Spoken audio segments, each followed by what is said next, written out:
तो हेलो दोस्तों, फिर से मैं आप लोगों के सामने एक बहुत ही सुंदर बेटी विवाह गीत लेकर आई हूँ। तो आप लोग लास्ट तक जरूर सुनिएगा और अच्छा लगे तो एक लाइक शेयर कमेंट करना ना भूलिएगा।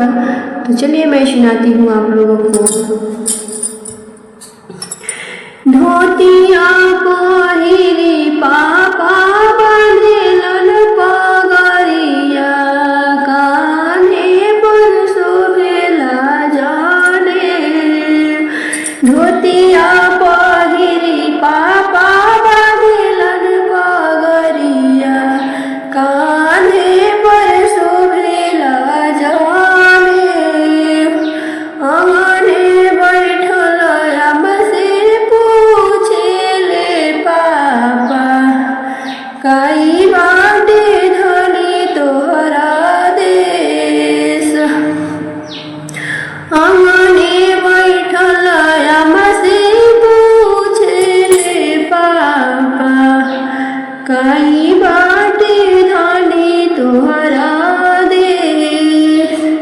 पापा नीरे खेलन धियावा के रूपावा, आमा से पूछे एक बात।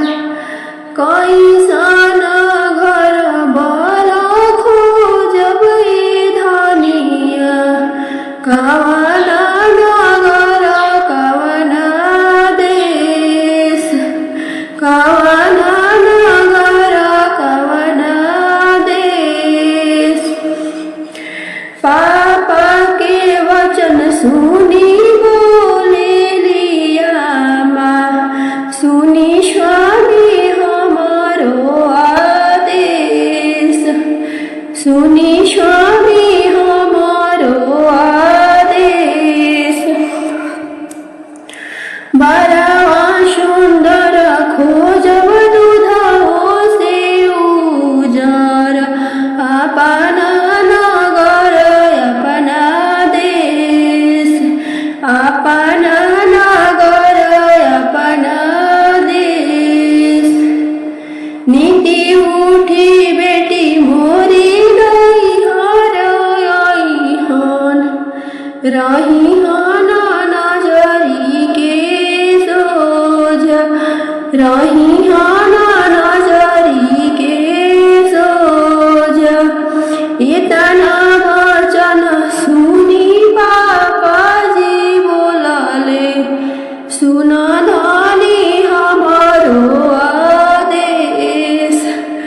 सुन धनी हमारो आदेश।